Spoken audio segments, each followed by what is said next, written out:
નમસ્કાર, હું છું ગોપી ઘાંગર અને આપ જોઈ રહ્યા છો નિર્ભય ન્યૂઝ. મારી સાથે તમને અત્યારે સ્ક્રીન ઉપર એડવોકેટ મેહુલ બોગરા દેખાઈ રહ્યા છે. આમ તો પોલીસને લઈને છેલ્લા ઘણા દિવસથી ખૂબ વિવાદ ચાલી રહ્યા છે. જિગ્નેશ મેવાણીએ એવું કીધું કે દારૂ ડ્રગ્સના જે અડ્ડા ચાલી રહ્યા છે તેને બંધ કરવામાં આવે, નહીતર પોલીસના પટ્ટા ઉતારી દેવામાં આવશે. મેહુલભાઈ પાસેથી આજે સમજીશું કે કાનૂની આ ભાષા જે છે, જો કાનૂનમાં આ ભાષાને કેટલી અપ્રૂવ માની શકાય મેહુલભાઈ, કારણ કે જે રીતની વાત કરવામાં આવી, પછી ગૃહમંત્રી હર્ષ સંઘવીનું નિવેદન આવ્યું અને સંસ્કારની વાત કરવામાં આવી, આ બધાને લઈને તમે શું કહી રહ્યા છો? હું ગોપીબેન આખા ઘટનાક્રમને 3 પહેલુમાં જોઉં છું. પહેલું તો કે ભાઈ, જો દારૂબંધીની વાત કરી તો એ સનાતન સત્ય કહી શકાય કે ગુજરાતની અંદર ખૂણે ખૂણે દારૂ મળે છે. હવે તો ડિજિટલાઇઝ થઈ ગયો છે. તમે ગૂગલમાં સર્ચ કરો એટલે લોકેશન બતાવે કે આ જગ્યાએ દારૂ મળે છે. બીજી બાબત અહીંયા એ છે કે પટ્ટા ઉતારી દેવાની વાત કરી છે. તો એ જિગ્નેશભાઈ હોય કે સામાજિક લેવલે કામ કરતો નાનો એવો કોર્પોરેટર હોય કે પછી ધારાસભ્ય હોય કે અન્ય કોઈ પણ જાગૃત નાગરિક હોય, એની પ્રાથમિક ફરજ છે કે જ્યારે લોકોના કામ ના થાય, એક ધારાસભ્ય તરીકે મને શું જવાબદારી મળે કે હું જનતાનો અવાજ કોઈ પણ કચેરી છે, કોઈ પણ સરકારી અધિકારી છે, રાજ્ય સેવક છે જે કામ નથી કરતો એની પાસે પહોંચાડું. તો જ્યારે જનસેવક પાસે જનતા જાય છે તો એ ઓબ્વિયસલી કોઈ પણ જગ્યાએ જવાનો છે, જનતાનું કામ કરાવવા માટે જનતાનો અવાજ ઉઠાવવાનો છે, એની ડ્યુટી છે ને એ કરે છે.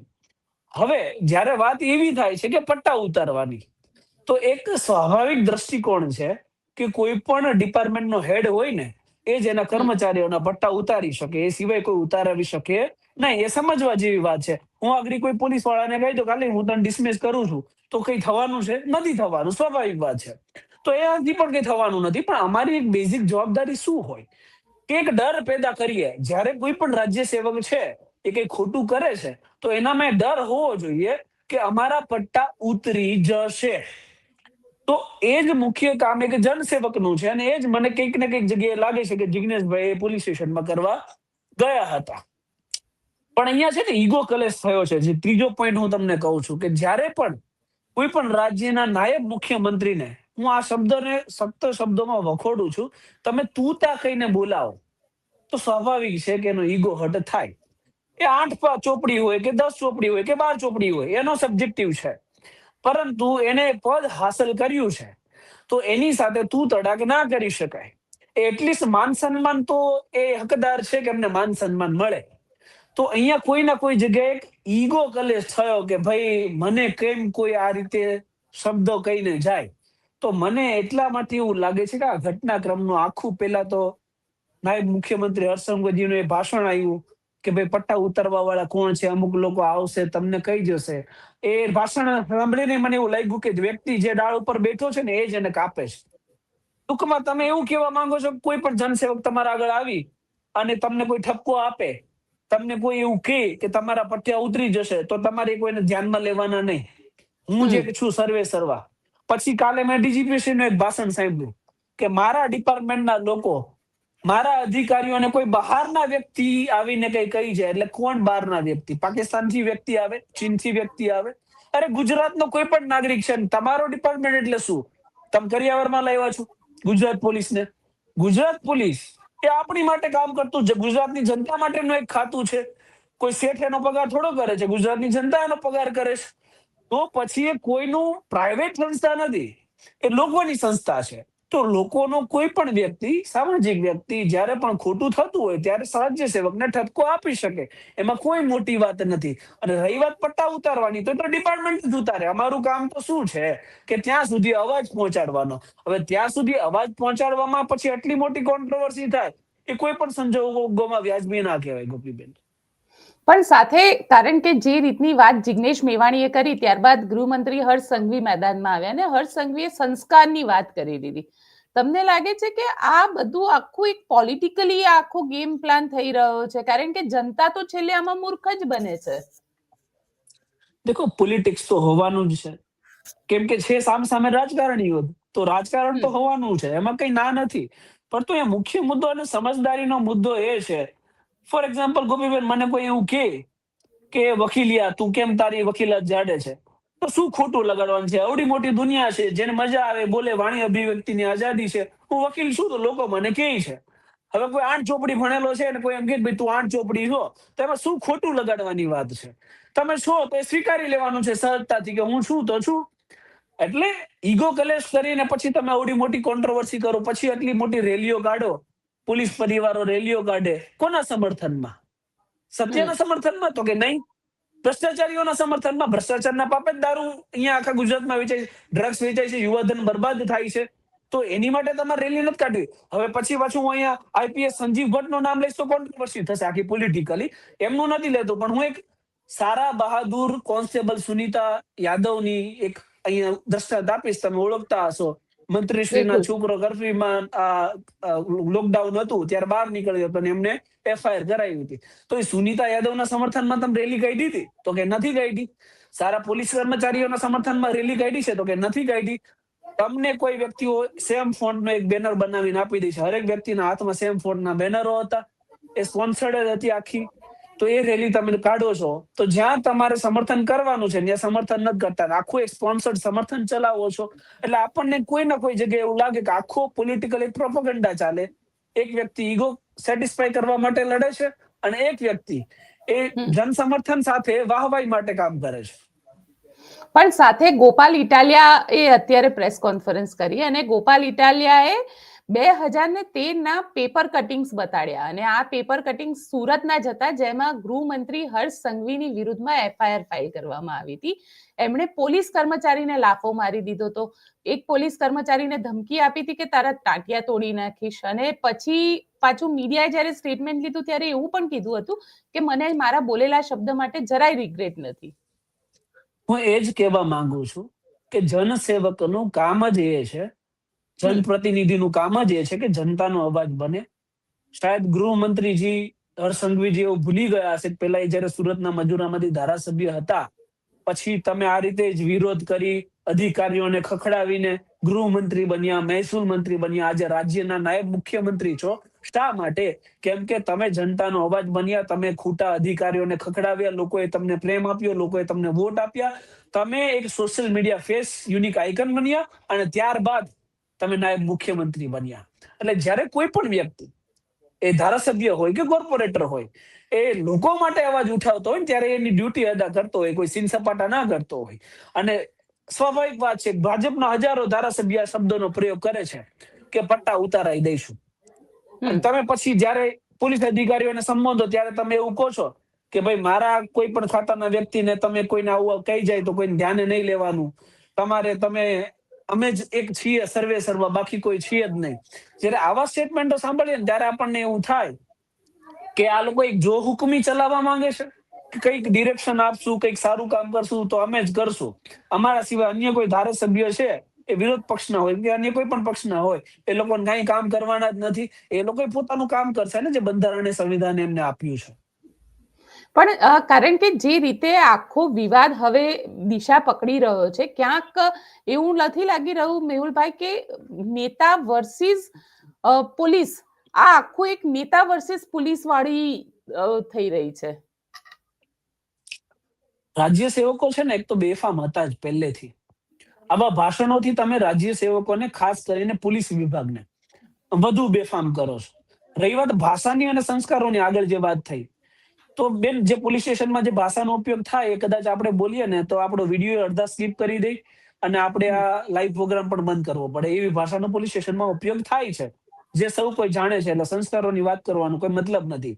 અહીંયા પોલીસમાં મુખ્યત્વે મને શું નડે છે કે દારૂબંધી માટે આ દેશમાં પ્રોહિબિશનનો લો છે ગુજરાતની અંદર, ડ્રગ્સ પાબંદી માટે એનડીપીએસ નો કાયદો છે. હવે કોઈ વ્યક્તિ વિરોધ કરે ને તો વિરોધ રોકવા માટે કોઈ કાયદો નથી. તો જે કાયદાઓ બનેલા છે એના અનુસંધાનમાં પોલીસને ચાલવું નથી. જેના માટે કાયદો નથી તો કે વિરોધ રોકવો, એના માટે બધાને આગળ આવવું છે, સ્ટેટમેન્ટો આપવા છે, મોટી મોટી ફાકા ફોજદારી કરવી છે. ક્યારેક ક્યારેક એવું લાગે કે રાજ્ય સેવકોને રાજકારણી બનાવી દે, બધાને ખેસ પહેરાવી દે એક એક પાર્ટીના અને યુનિફોર્મ કાઢી નાખે એટલે કામ પૂરું થાય. આ લોકોનું અત્યારે મુખ્ય કામ આ જ રહી ગયું છે કે આપણે પણ ભાષણબાજી કરો. અને એ જ ભાષણબાજીના ભાગરૂપે આપણે ડીજીપી નું એક નિવેદન સાંભળ્યું. હકીકતમાં ડીજીપી નો કોઈ રોલ જ નથી. એમનું કામ છે પ્રજાની સેવા કરવી, ડ્યુટીના ટાઈમે લોકોને સમય ફાળવવો અને ગુજરાતમાં કઈ રીતે સુરક્ષા અને સલામતી જળવાય એ જોવાનું છે, પણ એ કરવું નથી. એટલે પોલીસ પણ આવા સ્ટેટમેન્ટોથી ચોક્કસથી બેફામ થઈ રહી છે. સાથે પોલીસ પરિવારની વાત કરીશ તમારી સાથે, કારણ કે જે રીતે પોલીસ પરિવાર સામે આવ્યો, જન આક્રોશ યાત્રા કોંગ્રેસની હતી, રેલીમાં ત્યાં આગળ પહોંચી ગયા, વિરોધ કર્યો. વિરોધ કરવો દરેકનો અધિકાર છે, પણ સવાલ અહીંયા એ ઉભો થઈ રહ્યો છે કે જો વિપક્ષ વિરોધ કરવા માંગે કે સામાન્ય માણસ વિરોધ કરવા માંગે તો એને વિરોધ નથી કરવા દેવામાં આવતો. અહીંયા પ્રશ્ન એ જ છે ને, અને એ જ બંધારણની ખૂબસૂરતી છે કે હરેક વ્યક્તિ વિરોધ કરી શકે, પણ જો વિરોધ પક્ષ વિરોધ કરે તો એ બધા આતંકવાદીઓ છે, અને એનો કોઈ વિરોધ કરે, વિરોધ પક્ષનો વિરોધ કરે તો એ લોકો બહુ સારા માણસો છે, એનો વિરોધ થવો જ જોઈએ. એટલે જે લોકો સત્તામાં બેઠેલા છે ને એના મનોમંથન કરવાની જરૂર છે કે જો તમારે સામે કોઈ બોલવા વાળું, તમારી આંખમાં આંખ નાખીને પ્રશ્ન પૂછવા વાળું કોઈ વધશે જ નહીં તો લોકશાહી શું કામની. એટલે આ તો વિચારો ગોપીબેન કે ધારાસભ્ય છે જિગ્નેશભાઈ, હવે જો ધારાસભ્ય સાથે આ માહોલ હોય તો આમાં સામાન્ય નાગરિકને કાલે ઉઠીને પોલીસ સ્ટેશનમાં બોલવું હોય, અથવા કોઈ નાની મોટી દરજ્જો ધરાવતો કોઈ વ્યક્તિને પોલીસ સ્ટેશનમાં બોલવું હોય તો એની શું હાલત થાય. જો ધારાસભ્યને સમર્થનની રેલીઓ કાઢવી પડતી હોય તો સામાન્ય વ્યક્તિને તો ભૂલી જ જવાનું કે અમે પોલીસ સ્ટેશનમાં જઈને બોલી શકીએ. હવે તો માહોલ એક એવો ઉભો થશે કે કોઈ વ્યક્તિ પોલીસ સ્ટેશનમાં ખોટાને ખોટું કેવું હશે ને તો ડર છે કે ગૃહમંત્રી એવું કીધું છે કે તમારી સામે કોઈ થઈ જાય તો તમારે તમારી રીતે જોઈ લેવાનું. તો આ તો માહોલ એક તમે એવો બનાવો છો કે અમે નિરંકુશ છીએ, અમારી પર કોઈનો અંકુશ નથી ને અમને કોઈ આવીને કઈ કહી જવો જોઈએ નહીં. પોલીસ પરિવારોને પણ જે સત્યનું સમર્થન કરવાનું છે, જે હકીકતમાં જરૂર છે, ત્યાં સમર્થન નહીં જાય. આજ પોલીસ પરિવારો હમણાં થોડાક સમય પહેલા એ પોતાના ગ્રેડ પે ની માંગણી લઈને વિરોધ ઉપર ઉતર્યા હતા, ત્યારે વિરોધ પક્ષે જ એમને સમર્થન આપ્યું હતું. જાગૃત નાગરિકો જેના સમર્થનમાં બોલ્યા હતા ત્યારે તો તેમ સત્તા પક્ષની આગળ ધરણા ઉપર બેઠા હતા. ત્યારે સત્તા પક્ષ તમને નહોતો ગમતો, અત્યારે સત્તા પક્ષનો હાથો થઈ અને વિરોધ કરવા નીકળ્યા છે, એ પણ સાચાનો. અરે સૂર્યપ્રકાશની આગળ તમે હાથ રાખો તો એનાથી પ્રકાશ થોડો ઢંકાઈ જવાનો છે. એ સનાતન સત્ય છે કે ગુજરાતમાં દારૂબંધી હોવા છતાં દારૂ મળે છે, ડ્રગ્સ બેફામ થયો છે, યુવાધન બરબાદ થયું છે. આવા વિરોધ કરવાનો કોઈ મતલબ નથી, કેમ કે ગુજરાતની જનતા જાણે છે. કારણ કે યુવાનોનું અત્યારે પ્રમુખ સમસ્યા એ છે કે શિક્ષિત બેરોજગાર સૌથી વધારે છે, અને આ શિક્ષિત બેરોજગારો જે રીતે ડ્રગ્સ તરફ વળી રહ્યા છે, તમને આ ચિંતાનો વિષય લાગી રહ્યો છે? ચિંતાનો વિષય 100% છે બેન, પણ મેં કીધું ને હમણાં તમે ને હું આ મુદ્દા ઉપર ડિસ્કસ કરશું ને તો કદાચ આપણને કોઈ કોંગ્રેસી કે આપિયા ઘોષિત કરી દેશે. આપણને કોઈ પાર્ટી હારે કઈ લેવા દેવા નથી. પણ થિંગ ઇઝ ધેટ કે જે ખોટું છે એ ખોટું છે. ખોટામાં તમે ખોટાને ખોટું ના કહી શકો ને, કહેવત છે, તો એમાં સહભાગી ના થાવ, ચૂપ રહો, મૂંગા રહો. બોલી નથી શકતા તો મૂંગા રહી શકાય, પરંતુ ખોટાને સમર્થન કરવા શા માટે નીકળી પડ્યા છો? યુવાધન બરબાદ થઈ રહ્યું છે. એટલે કદાચ બેન હું તમને સુરત શહેરની જ વાત કરું, સુરત શહેર છોડો મારા વિસ્તારની જ વાત કરું તો હરેક પાનના પાર્લરો છે ને બેન, ત્યાં તમને ડ્રગ્સની પડીકીઓ મળે રજનીગંધાની અંદર. ઇન્જેક્શનો તમે કોઈ પણ કોમર્શિયલના વોશરૂમમાં જાઓ ને એટલે નીડલ્સ વાળા ઇન્જેક્શનો મળે. આ ગુજરાતની સુરતની અને યોગીચોક વિસ્તારની વાત છે.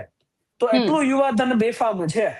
હવે જે અમને દેખાય છે એ પ્રશાસનને નથી દેખાતું, એ તંત્રને નથી દેખાતું, અને કોના પાપે આ જેટલા પોલીસ સ્ટેશનની અંદર ભ્રષ્ટાચારી રાક્ષસો બેઠા છે ને એના પાપે યુવાધન બરબાદ થઈ રહ્યું છે. અને એ લોકોને આપણે એવું ના કહી શકીએ કે તમે ભ્રષ્ટાચારી રાક્ષસો છો, એમને ખોટું લાગી જાય. બેમાન ને બેમાન ન કહી શકીએ. અત્યારે ચોરને સાહુકાર કેવો પડે એવો ઘાટ છે આખો. તો ટૂંકમાં આ લોકોની એક પોલિસી અત્યારે એક્ઝિક્યુટ કરવા માંગતા હોય એવું લાગે છે કે કોઈ પણ વ્યક્તિ વિરોધ કરવો જ ન જોઈએ. વિરોધ કરે ને તો કાં તો એને એન્ટી પોલીસ ઘોષિત કરી દો કે પોલીસ વિરોધી છે, કાં પછી એને એન્ટી ગવર્મેન્ટ ઘોષિત કરી દો કે આ સરકાર વિરોધી છે, કાં તો એને એન્ટી નેશનલ છે, એટલે કાંઈ ના વધે તો આ રાષ્ટ્ર વિરોધી છે, આ ઘોષિત કરી દો. આવી પોલિસી ચાલે છે.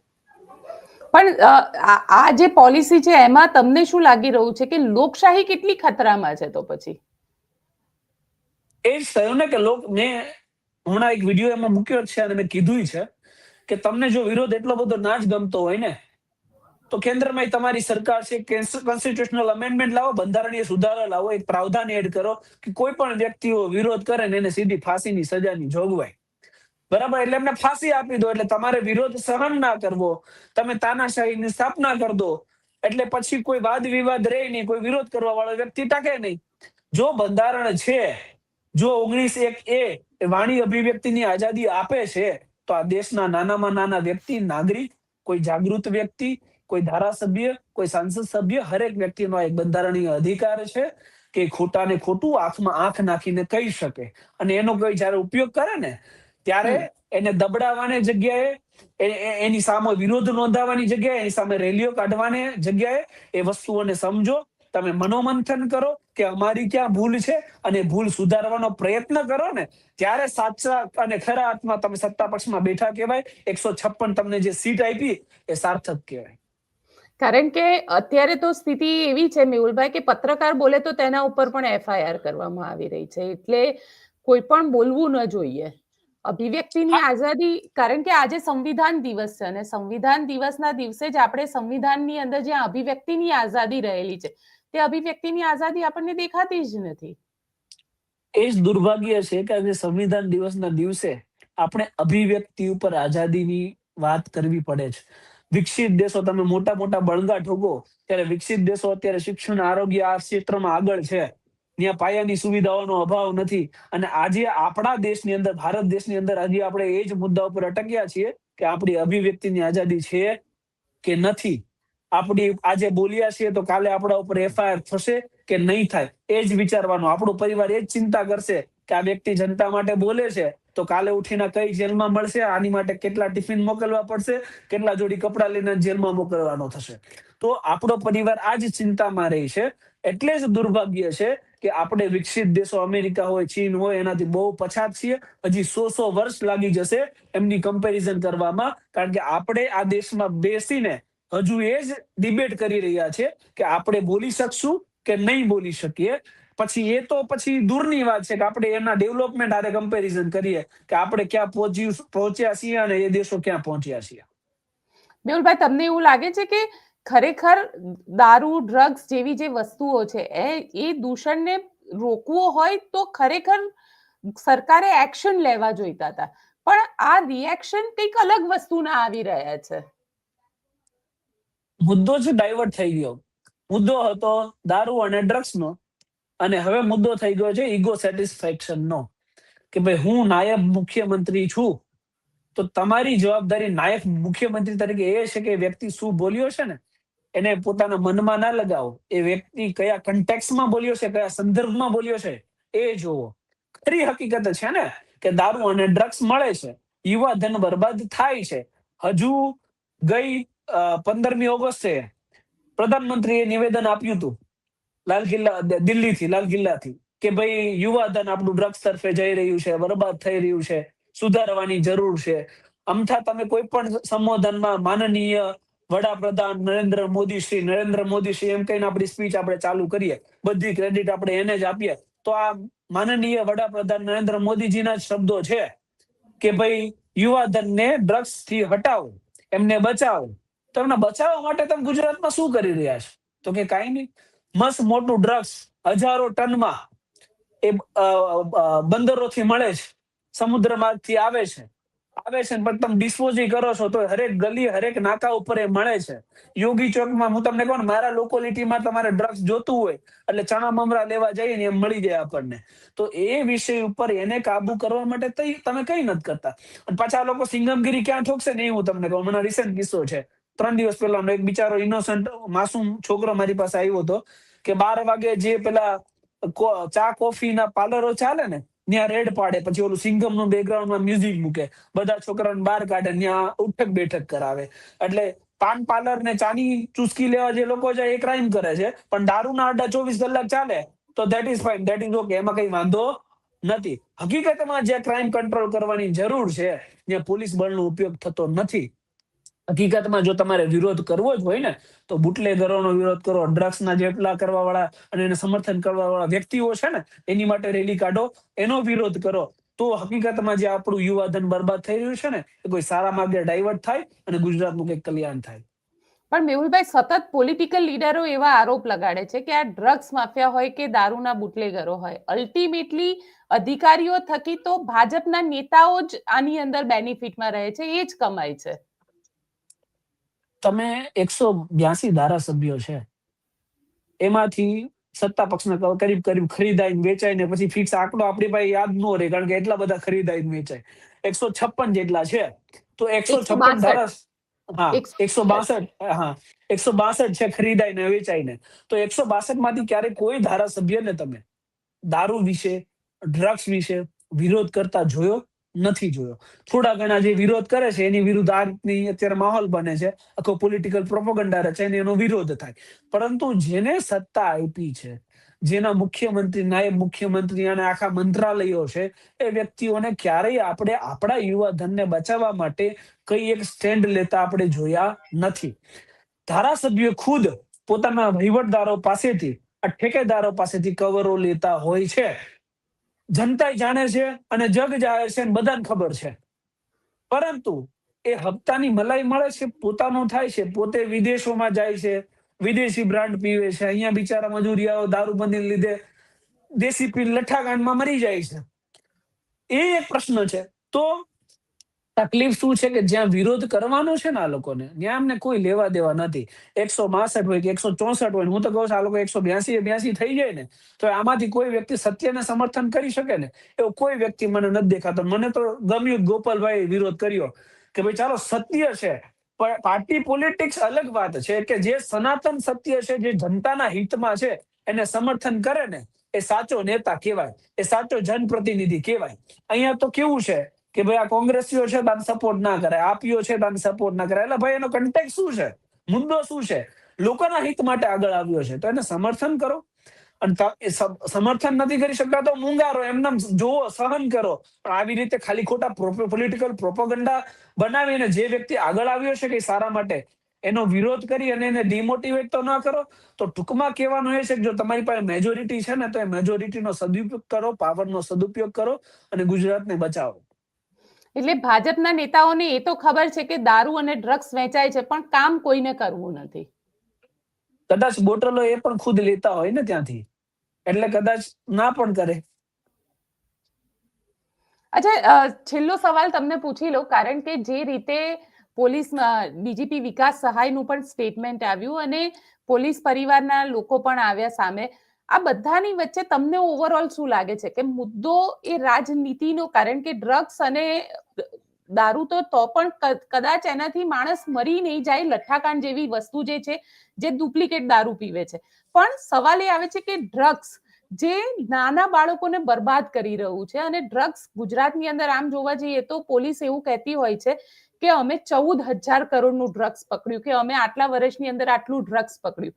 સવાલ એ ઉભો થાય કે ભારતીય જનતા પાર્ટીમાં અને એમાં પણ ખાસ કરીને હર્ષ સંઘવીના ગૃહમંત્રી બન્યા પછી આટલું બધું પકડાયું છે. એટલે ક્યાંક આ પહેલા પણ આવતું હતું કે ગૃહમંત્રી આટલા સ્ટ્રિક્ટ થયા એટલે હવે પકડાવા લાગ્યું, કે શું આખું તમને શું લાગી રહ્યું છે? ડ્રગ્સ પકડાય છે, એનાથી મોટી વસ્તુ એ છે કે ડ્રગ્સ વેચાય છે, ડ્રગ્સ કન્ઝ્યુમ થાય છે, યુવાધન એને કન્ઝ્યુમ કરે છે. તો ડ્રગ્સનો નશો એ ગુજરાતની અંદર અત્યારે કોમન થઈ ગયો છે. એ મેજર વસ્તુ છે. કેટલું વેચાય, કેટલું પકડાય એ મેટર નથી કરતો, એ બંધ થાય ને એ મેટર કરે છે, પહેલી વાત. બીજી બાબત શું છે કે અહીંયા એ જ તો એક ટેકનિક છે કે આપણના શરીરમાં કંઈક દુખાવો હોય ને, એનાથી મોટો દુખાવો થાય ને એટલે પછીનો દુખાવો આપણને ભૂલાઈ જાય. સેમ કન્ટેક્સમાં અહીંયા મુખ્ય મુદ્દો હતો દારૂ અને ડ્રગ્સ. મુદ્દા આખો ડાયવર્ટ થઈ ગયો. કેમાં? તો કે તમે પોલીસના પટ્ટા ઉતારવાની વાત કેમ કરી? હવે એ તો પોલિટિકલ વાત હતી. હવે પોલિટિકલ વાતમાંથી પણ પાછો સ્વિંગ થયો કે હવે પોલીસ અધિકારીઓ સ્ટેટમેન્ટ આપે છે કે આપણા પટ્ટા કોણ ઉતારે? આપણે ડિપાર્ટમેન્ટના વ્યક્તિઓ છે, આપણે આપણું જોઈ લઈશું. એટલે કે આપણે ચોરી કરીએ છીએ અને ચોરીની આપણી આખી જમાત છે, આપણે ભાગબટાઈ કરી લઈશું. બહારના વ્યક્તિ કોઈ આવીને આપણને કહી ના જવો જોઈએ કે તમે ચોરો છો. એટલે આ પ્રકારના સ્ટેટમેન્ટો અને આ પ્રકારના નિવેદનો ચાલે છે. તો જે મુખ્ય મુદ્દાઓ છે એને ભટકાવવા માટે આખો એક આ પોલિટિકલ પ્રોપોગન્ડા છે, કે જે મેઇન મુદ્દો છે એ શું છે? દારૂ અને ડ્રગ્સ. તો એ મુદ્દાને કોઈ ના કોઈ જગ્યાએ ઓવરલેપ કરી લેવામાં આવે, લોકો આ મુદ્દાને ભૂલી જાય, સામે બાધ્યા કરે. આ ભાઈ ભાજપનો સમર્થક છે તો એને સમર્થન કરશે, કોંગ્રેસનો સમર્થક છે તો એને સમર્થન કરશે. પણ હકીકતમાં ગૃહમંત્રીને, નાયબ મુખ્યમંત્રીને અથવા આખા સત્તા પક્ષને જે કામ કરવાનું છે એ છે દારૂબંધી અને ડ્રગ્સને નાથવાનું. હું તો કહું છું કે ડીજીપીએ જે આ સ્ટેટમેન્ટ આપ્યું ને એની જગ્યાએ એ આવી ગયા હોત અને એવું કીધું હોત કે પટ્ટા બધા ઉતારવાની વાતો બધી સાઈડમાં રહી, પરંતુ જે લોકો સ્પોન્સર થાય છે, જે લોકો આને સમર્થન કરે છે અને જે અધિકારીઓ આમાં સામેલ છે કે જેના પાપે ડ્રગ્સ વેચાય છે, એ ક્યારેય ક્યાંયથી ડ્રગ્સ પકડાણું અને ક્યારેય ક્યાંકથી ડ્રગ્સ મળ્યું તો એ જે તે અધિકારીને ઘરે બેસાડી દે ડિસમિસ કરીને. ક્યારેય મારા ગુજરાતની અંદર ડ્રગ્સ મળવું જોઈએ નહીં. આવું સ્ટેટમેન્ટ આપી શક્યા? તો કે નથી આપી શક્યા, કેમ કે એ તો એનો મુદ્દો જ નથી. એનો મુદ્દો શું છે કે અમારા પટ્ટા ઉતારવા વાળા તમે કોણ? અમે ગુજરાતની જનતા છીએ અને અમારી માટે જ તમે છો. જયારે તમે ગુજરાતની જનતા માટે કામ કરતા બંધ થઈ જશો ને, ત્યારે વિરોધ જ એટલો થશે કે તમારા પટ્ટા ઓટોમેટિક ઉતરી જશે. એમાં કોઈ મોટી વાત નથી. અમારું કામ જ એ છે કે તમારા મનની અંદર હંમેશા એ ભય રહે કે તમે ખોટું કરો છો ને તો તમારા પટ્ટા ઉતરી જશે. એ ભય પેદા કરવા માટે જ અમે છીએ અને અમે નિરંતર કામ કરતા રહેવાના છે. બિલકુલ મેહુલભાઈ, આપ અમારી સાથે જોડાયા તેના માટે આપનો ખૂબ ખૂબ આભાર. ધન્યવાદ ગોપીબેન. તો આપ શું માનો છો મને કોમેન્ટ બોક્સમાં ચોક્કસથી લખીને જણાવજો અને અમારી ચેનલ નિર્ભય ન્યૂઝને લાઇક, શેર અને સબસ્ક્રાઇબ કરવાનું ભૂલશો નહીં. આભાર.